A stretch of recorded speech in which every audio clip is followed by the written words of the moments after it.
La dernière fois, on s'était intéressé à la polémique, à la controverse qu'il y avait entre Benjamin Constant et Emmanuel Kant à propos du droit de mentir par humanité.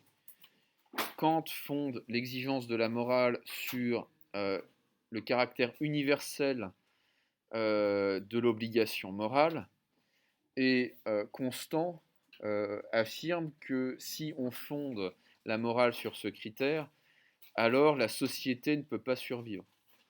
C'est qui est on ne peut plus actuel. Est-ce qu'il faut renoncer à certains principes pour combattre ses ennemis? Est-ce qu'il faut renoncer à un cadre légal ou à ce cadre légal-ci pour pouvoir combattre efficacement, en l'occurrence de nos jours, le terrorisme? Euh, c'est une question que Constant pose sérieusement et c'est une question qui se pose.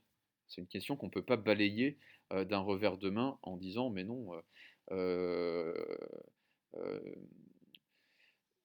restons des saints, ne nous salissons pas les mains. Et on ne peut pas non plus dire comportons-nous comme des sauvages, c'est pour le bien de l'humanité. Je ne sais pas si on avait noté le titre de la dernière section du cours. Morale et politique, une belle âme dans la Révolution. Et je crois que j'avais cité la devise des révolutionnaires que l'on doit à Honoré de Balzac. On ne fait pas d'omelette sans casser des œufs. C'est-à-dire que en matière de morale, on ne peut pas on ne peut pas en rester à un simple vœu pieux. On ne peut pas simplement espérer que le monde devienne plus moral. Il faut agir et agir efficacement pour que ce soit le cas. Okay. C'est une logique qui a tendance à penser que la fin justifie l'emploi de certains moyens. Nous avons une obligation personnelle d'agir pour le bien de l'humanité, et cela veut dire d'agir efficacement pour le bien de l'humanité. Et le problème, et je crois que je vous en avais également parlé la dernière fois, c'est que cette devise a une suite qui tourne à la blague. C'est une blague soviétique. Euh, on ne fait pas d'omelette sans casser les œufs. Le problème, c'est qu'il n'y a toujours pas d'omelette et qu'on n'a plus d'œufs. Et que signifie cette phrase frappée au coin du bon sens pour un citoyen de l'Union soviétique? C'est qu'à force d'utiliser des moyens qui ne sont pas moraux, on finit par perdre de vue la finalité morale qu'on avait poursuivie. Autrement dit, à force d'agir par des moyens immoraux pour parvenir à une fin plus juste, on fait disparaître ce but. On fait disparaître cette finalité morale. Alors, il y a un personnage célèbre de l'histoire du petit écran qui est Jack Bauer, 24 heures chrono. Et en fait, c'est toute la réflexion de 24 heures chrono, des scénaristes de 24 heures chrono, ça va être ça. C'est un personnage qui torture, assassine, décapite à tout va, mais ça va, c'est cachère puisque c'est pour l'Amérique.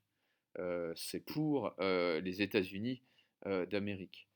Et évidemment, on se rend compte, et lui-même se rend compte, qu'à force d'agir comme ceux qu'il traque, à force d'utiliser les mêmes méthodes que les ennemis de son pays, Bauer a tout simplement perdu son âme et qu'il a perdu de vue ce qu'il devait faire. À la fin, il ne sait plus ce qu'il faut faire, il est totalement désemparé et il n'a plus qu'une envie, c'est finalement de disparaître. Alors, c'est une question qui va se poser sérieusement, vous vous en doutez, cette question des fins de la fin qui justifierait les moyens, c'est une question qui va se poser sérieusement dans les périodes de révolution et en particulier à l'époque de la Révolution française. Et on va lire un texte, encore, encore lui, un texte de Kant, tiré d'un essai qui s'appelle Vers la paix perpétuelle et qui pose très bien ce dilemme. C'est-à-dire, est-ce qu'il faut garder les mains propres et rester moral, ou est-ce qu'il faut se salir les mains et peut-être ne plus être moral, perdre de vue la morale. Normalement, c'est le dernier texte du corpus. Alors, je lis ce texte.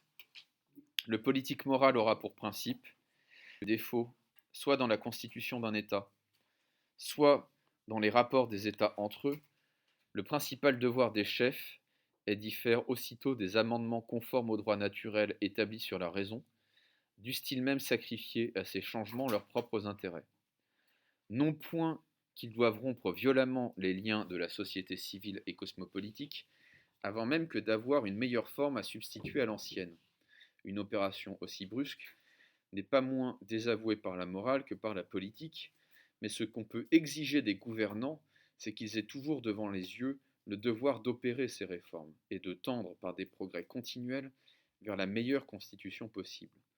Un État peut avoir un gouvernement républicain, alors même qu'il laisse encore subsister le pouvoir despotique d'un maître, jusqu'à ce que le peuple cède enfin à la seule autorité de la loi, comme si elle avait une puissance physique, et qu'il soit devenu capable d'être son propre législateur, ainsi que son droit primitif l'exige. Quand même, une révolution violente, nécessitée par les vices du gouvernement, aurait amené par des voies injustes un meilleur ordre des choses, il ne serait plus permis de faire rétrograder le peuple vers son ancienne constitution. Quoique chacun de ceux qui, pendant la durée de cette révolution, y ont participé ouvertement ou clandestinement, ait encouru le juste châtiment de la rébellion. Quant aux relations extérieures des États, on ne saurait prétendre qu'une nation renonce à sa constitution, fût-elle même despotique, c'est quand le plus redoutable aux ennemis du dehors, aussi longtemps qu'elle se trouve exposée au danger d'être absorbée par d'autres États. Il faut donc que cette réforme puisse également être renvoyée à une époque plus favorable. Telles sont les lois permissives données par la raison. On peut différer l'abolition d'un droit injuste jusqu'à ce que tout soit préparé de soi-même pour une régénération, ou que la maturité soit amenée par des voies pacifiques. Car une constitution juridique, quoique imparfaite, vaut mieux que l'anarchie qui résulterait infailliblement d'une réforme précipitée. La sagesse politique se fera donc un devoir de réformer l'état actuel des choses conformément à l'idéal du droit public, qui est donc moral, mais elle ne se servira point des révolutions que la nature des choses peut amener pour s'autoriser une oppression plus tyrannique encore. Elle en profitera au contraire pour établir par des réformes solides sur des principes de liberté une constitution légale, la seule qui soit de durée. Alors, beaucoup de choses à dire sur ce texte de Kant. C'est d'une certaine manière une réponse possible un complément de réponse possible que Kant aurait fait à Benjamin Constant. Kant parle du politique moral, c'est-à-dire de l'homme politique, il faut dire ce qui est, en 1795, de l'homme politique,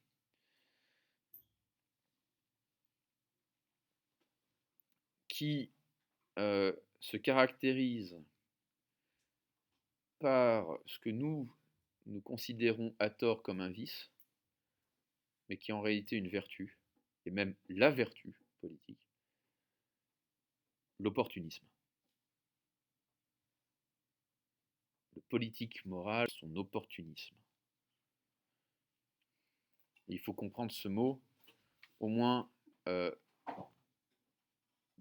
dans deux dimensions. Premièrement, pour pouvoir changer l'ordre des choses, il faut vouloir le pouvoir. Il faut vouloir le faire, et donc pour cela, il faut désirer le pouvoir politique.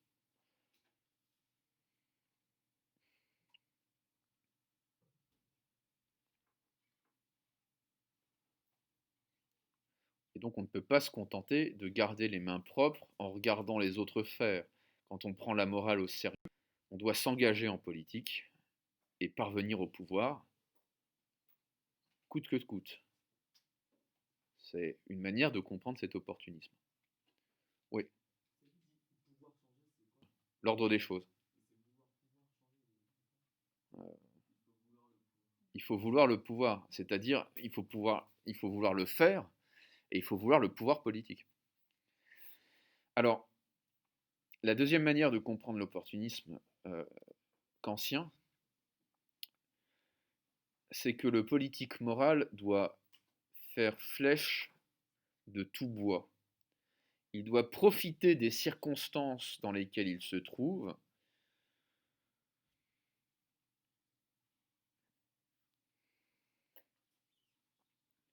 pour essayer de rendre le droit conforme à la morale.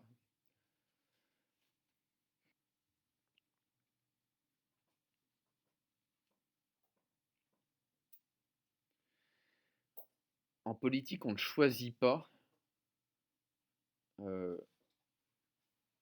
cours des événements. Le plus souvent, on n'est pas maître de la situation dans laquelle on arrive au pouvoir, ou on pourrait prendre le pouvoir. Il faut donc s'adapter à ces circonstances que l'on ne choisit pas. Et cela veut dire que souvent, il faut tenir compte de ces circonstances pour ne pas empirer la situation, pour faire en sorte que la situation n'empire pas, pour ne pas détériorer la situation, pardon.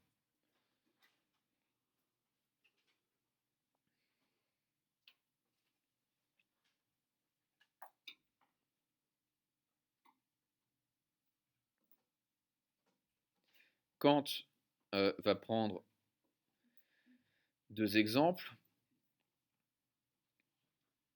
Si pendant une révolution, il y a eu des crimes atroces qui ont été commis, mais que le résultat de cette révolution, c'est un ordre légal plus juste, une législation plus juste,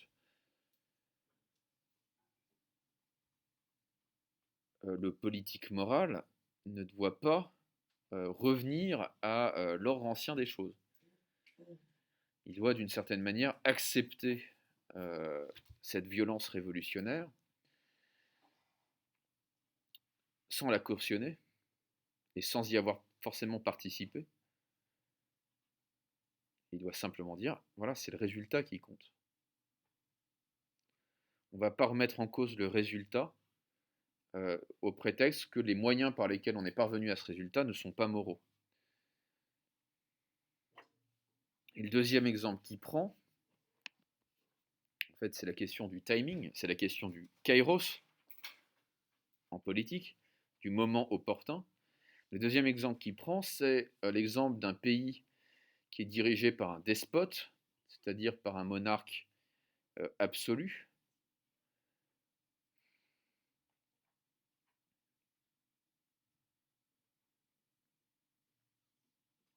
Alors certes, ce type de gouvernement n'est pas conforme à l'idéal du droit,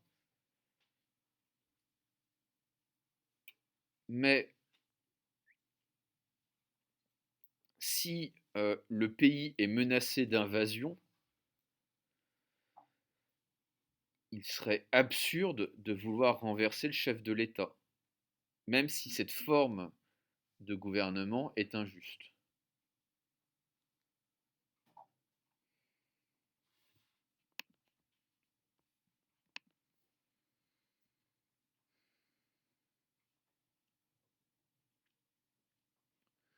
Donc le politique moral, il doit tout le temps avoir dans l'esprit le fait que tout ce qu'il fait doit tendre vers un ordre politique plus juste, mais il doit aussi profiter des occasions offertes par l'histoire.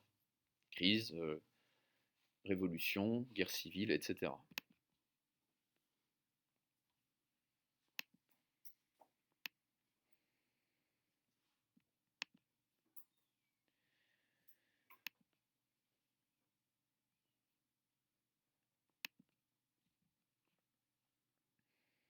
Donc la politique ne se confond pas avec la morale, mais elle doit l'orienter. Pardon, la morale doit orienter la politique.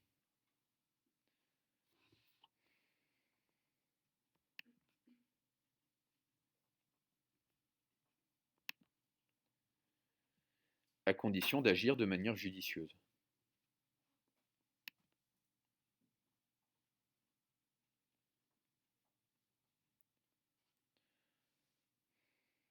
En tout état de cause, elle ne peut pas, la morale ne peut pas être le seul critère de nos actions.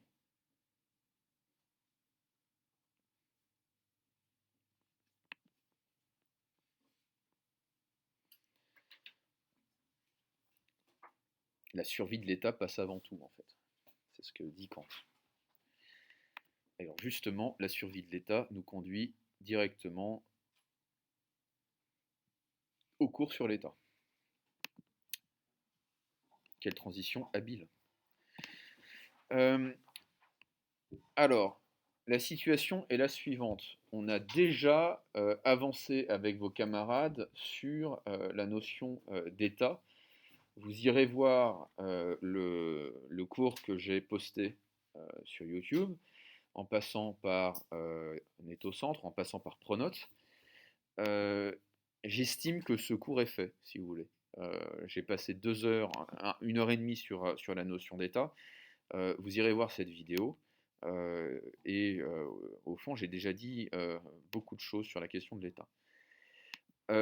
Le sujet que je voudrais aborder maintenant sur le concept d'État,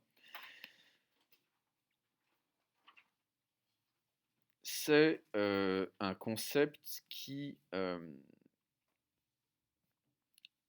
enfin, c'est un problème plutôt qui est celui du devoir moral que nous aurions à l'égard de l'État. Le sujet que nous traitons, c'est que devons-nous à l'État? La question est de savoir si nous sommes tenus, nous sommes liés à l'État, nous citoyens, nous sujets, par une obligation morale. Oui.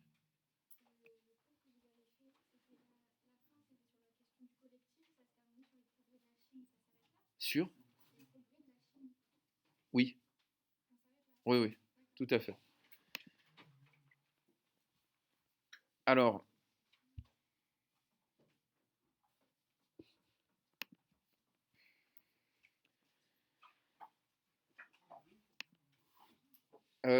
on peut considérer qu'il y a une dimension morale dans nos rapports qui nous lient à l'État, dans les rapports qui nous lient à l'État.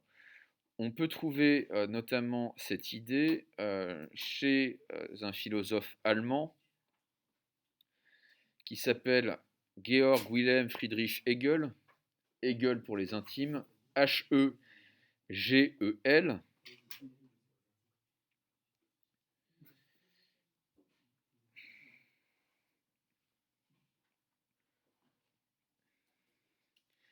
Dans un texte qui s'appelle Les principes de la philosophie du droit, qui date de 1820.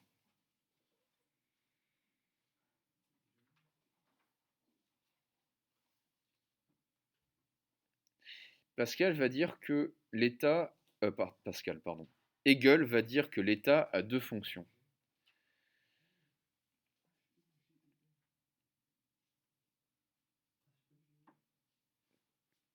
H-E-G-E-L. L'État a 2 fonctions, une autorité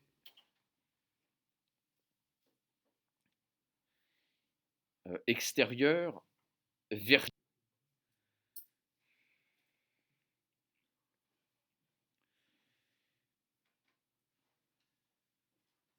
qui vise à maintenir la paix, autrement dit, c'est l'activité de police.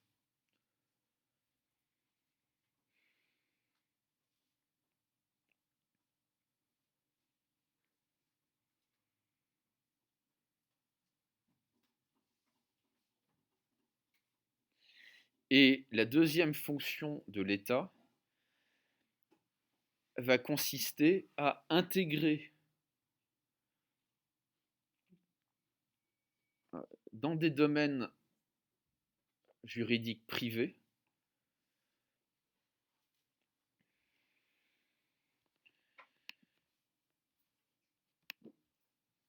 les aspirations particulières de ces sujets.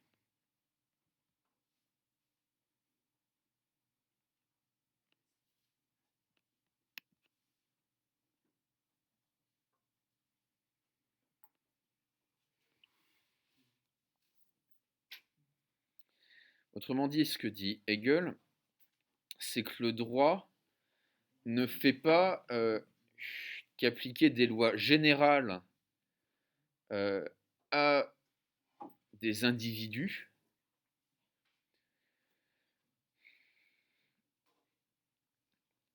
le droit prend en compte les intérêts particuliers des personnes.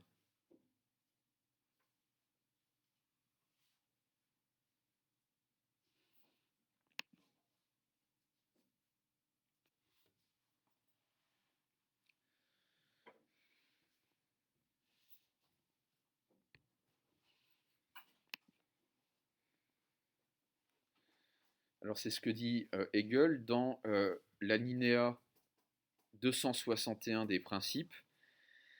L'individu qui, par les devoirs qu'il a à remplir, est sujet, trouve en tant que citoyen, dans leur accomplissement, la sécurité pour sa personne et pour ses biens, la prise en considération de son bonheur particulier et la satisfaction de son être substantiel.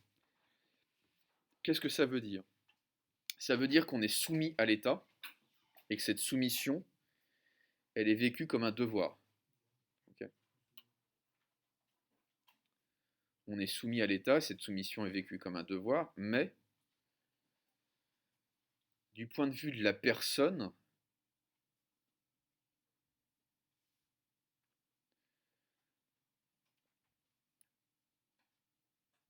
elle est vécue comme un droit garanti par l'État.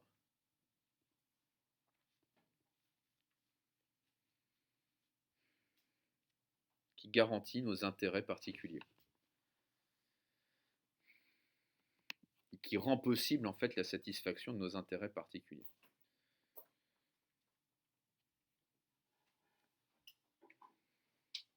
Alors, on va prendre un exemple qu'on a déjà vu, c'est l'exemple de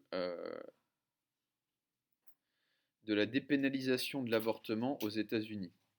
Je vous avais expliqué qu'il n'y avait pas à proprement parler de loi encadrant la pratique de l'avortement aux États-Unis.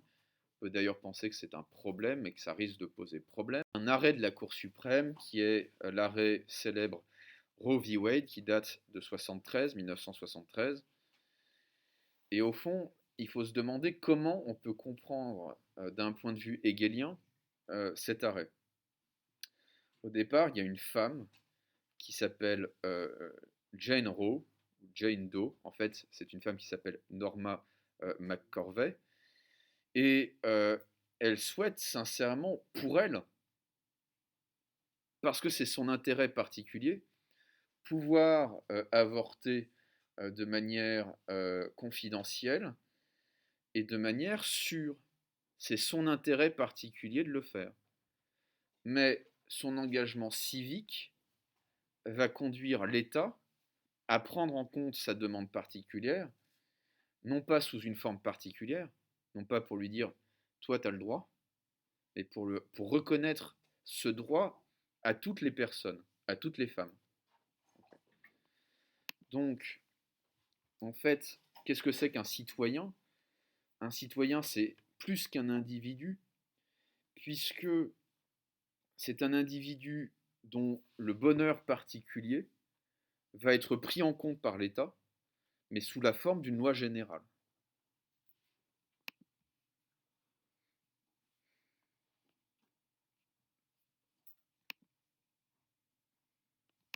Et en fait, on peut voir dans toutes les revendications sociales, en fait, d'abord l'expression d'intérêts particuliers, d'intérêts privés, mais précisément, la fonction de l'État, ça va être de prendre en compte ces intérêts particuliers, d'en faire d'une certaine manière l'universalisation, et c'est la loi qui va permettre en fait la prise en compte universelle. Ouais. Bah, ça va faire beaucoup de lois. C'est un petit peu, en fait, c'est une remarque qui est pertinente parce que c'est un des mots qui, à mon avis, accable l'État aujourd'hui. On a l'impression que l'État, c'est avant tout une sorte de gigantesque guichet de sécurité sociale où chaque individu, chaque minorité peut venir dire mais attendez, moi aussi j'ai des intérêts particuliers, reconnaissez-moi des droits spécifiques. Euh, voilà, bah, c'est ça. Moi je suis un, un hétérosexuel creusois de 33 ans, professeur de philosophie. Je trouve que je ne suis pas assez représenté hein, dans le cinéma français. Je vais exiger un quota d'acteurs, n'est-ce pas, blancs, hétérosexuels, d'origine creusoise si possible, parce que sinon je vais être vexé, et évidemment qui est au moins l'agrégation de philosophie. C'est typiquement ce genre de revendication absurde qui a conduit l'Académie des Oscars à établir un certain nombre de quotas, au lieu de se demander si on fait de bonnes histoires et de bons films avec de bons sentiments. Logique en fait qui est à l'œuvre très clairement dans les sociétés. Euh, Au fond, est-ce qu'on peut faire une société avec simplement des individus, simplement des intérêts particuliers? La réponse est non. Mais ce que dit Hegel et ce qui est vrai aussi, c'est que si l'État ne prend pas en compte sous forme de droit des intérêts particuliers, alors il n'est pas vraiment l'État moderne. L'État moderne, c'est précisément cet État qui considère que sa fonction n'est pas seulement verticale, ce n'est pas simplement le maintien de la paix dans la société, mais c'est aussi la reconnaissance de droits substantiels, c'est-à-dire sous forme universelle d'intérêts particuliers. D'intérêts particuliers. Ouais. Qu'est-ce que c'est qu'un Cambou? C'est quelqu'un qui est originaire de Creuse. Voilà. C'est le plus beau département de France, hein, et évidemment le centre du monde. C'est le centre du monde accessoirement parce que c'est au milieu de nulle part. Alors, euh, il y a un problème qu'il faut prendre en compte à partir de Hegel et qui est un problème sérieux. Euh, je ne veux pas faire de racisme anti-allemand plus que nécessaire, mais parfois c'est nécessaire. Euh, la conception allemande de l'État pose un certain nombre de problèmes. Que ce soit celle de Kant, que ce soit celle de Fichte, que ce soit celle de Hegel. Et vous allez vite comprendre quel est le problème. Ce problème est le suivant.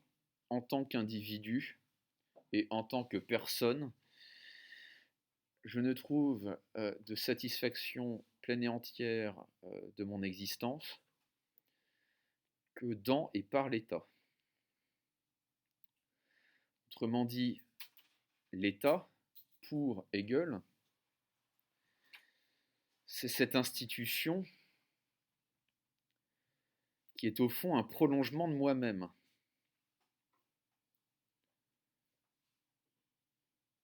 en tant que citoyen, je suis la partie d'un tout qui s'appelle l'État.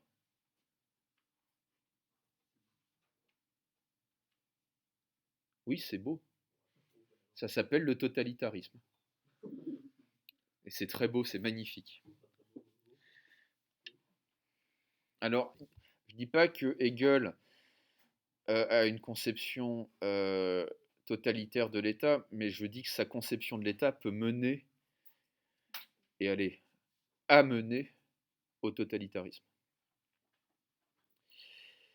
Il y a des textes de Hegel qui établissent des parallèles inquiétants et frappants entre l'État et Dieu.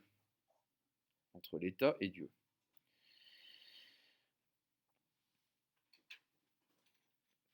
Hegel va comparer le rapport entre Dieu et les lois de la nature. L'ordre de la nature est compris comme une intention divine, le signe d'une intention divine.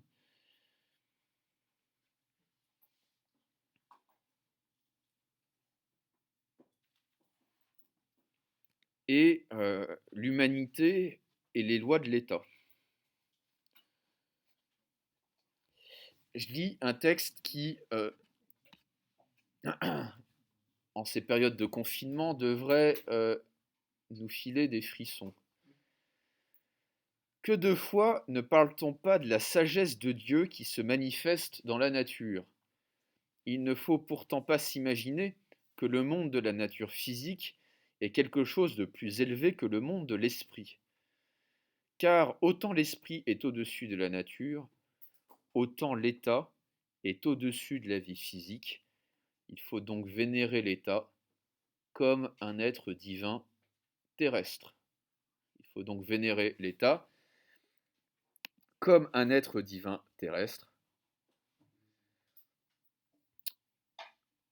Voilà, voilà. Voilà, voilà. L'état est comme un dieu sur terre. Il y a une analogie. Il ne dit pas l'État est Dieu sur terre, il dit l'État est comme un Dieu sur terre. Alors, il y a un problème dans cette conception, c'est que l'analogie de Hegel est foireuse. Ça foire. Pourquoi? Parce que Hegel dit il faut rendre gloire à Dieu à travers sa création. Autrement dit, à travers la contemplation de la nature, on se rend compte de la sagesse divine.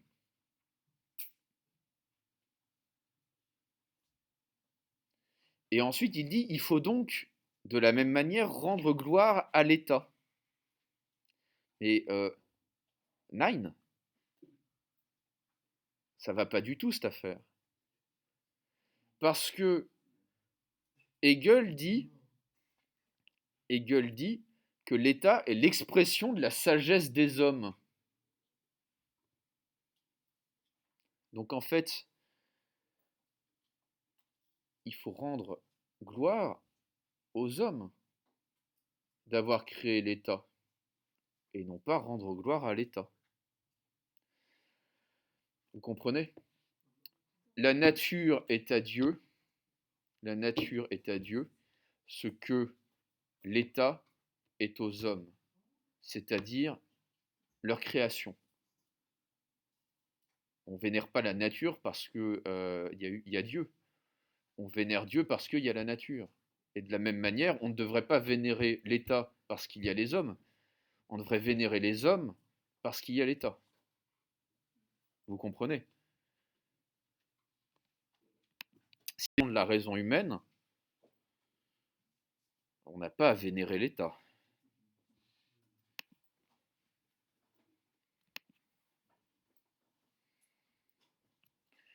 En revanche, ce qui est intéressant de constater, c'est qu'on peut se demander si l'État n'a pas pris la place de Dieu.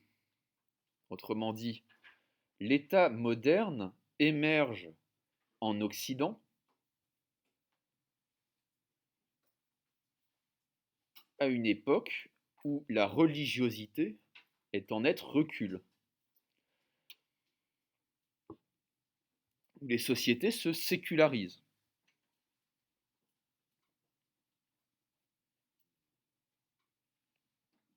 Est-ce qu'il ne faut pas voir dans ce que Nietzsche va appeler la mort de Dieu, dans un texte célèbre, la renaissance d'un autre Dieu qui s'appelle État?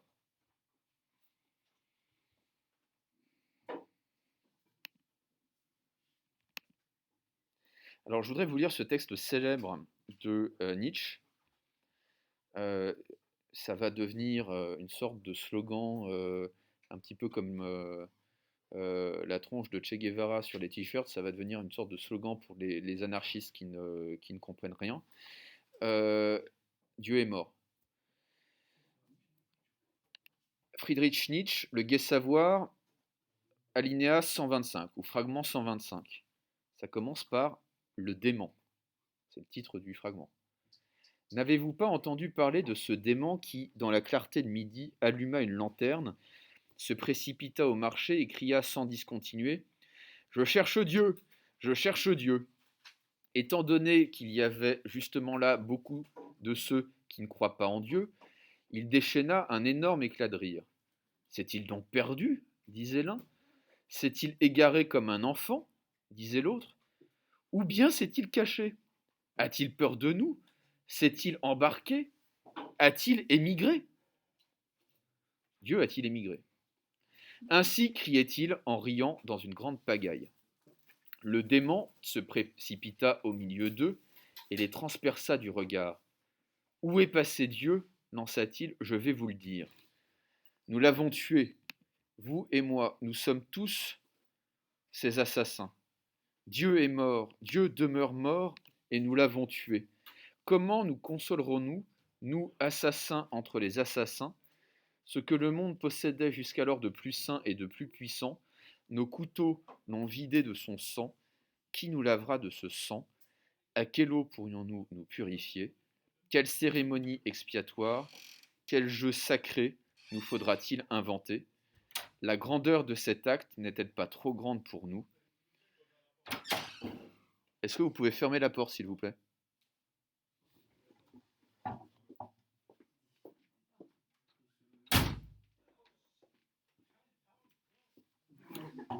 Ne nous faut-il pas devenir nous-mêmes des dieux pour apparaître seulement dignes de lui ? C'est ça que dit Nietzsche. Si le Dieu chrétien est mort, il va falloir le remplacer par quelque chose. Ce quelque chose, c'est l'homme et l'État.